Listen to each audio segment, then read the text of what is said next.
Alors, sujet 0 du bac 2024, la partie 2 de l'exercice 1 est un exercice ouvert de lecture graphique.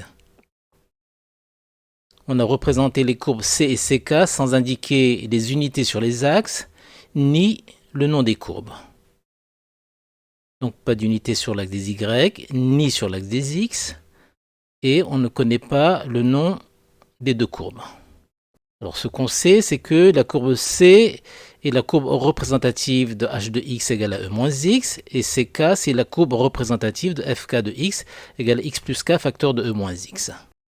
Question 1, indiquer laquelle des deux courbes est la courbe C. Pour cela, on va étudier la courbe C dans ses variations. On va dériver h de x. Alors h' de x égale à moins e moins x. E moins x est strictement positif, donc h' est strictement négatif, donc h est strictement décroissante, et la courbe verte répond à ces critères.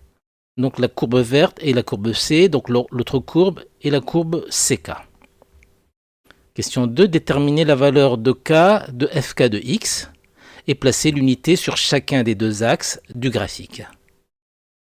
Alors pour cela, on va se servir des trois points suivants.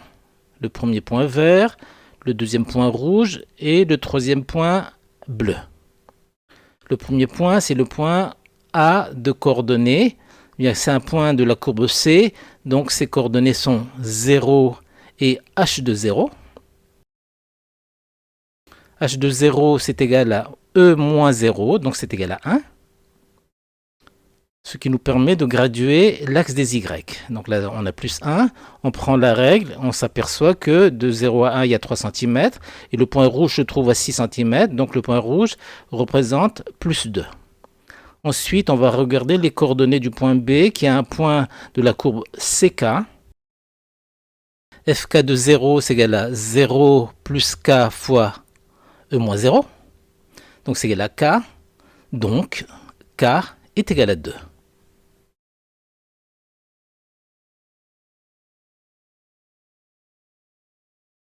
Et enfin, pour terminer, on va se servir du troisième point, qui peut être vu comme un maximum de la courbe rouge.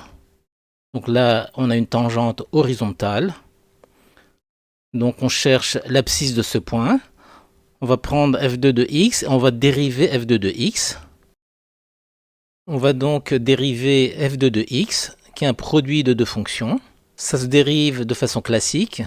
Donc ça se fait à tête reposée. Donc on obtient à l'arrivée moins e moins x facteur de 1 plus x. Et on aimerait résoudre l'équation f2' de x égale à 0. Comme e moins x est différent de 0, cela implique que 1 plus x est égal à 0, soit x égale à moins 1. Donc l'abscisse de C est égal à moins 1, ce qui va nous permettre de graduer une première fois l'axe des x, donc moins 1 à cet endroit. Et par symétrie, eh bien, on va pouvoir placer le point unité plus 1.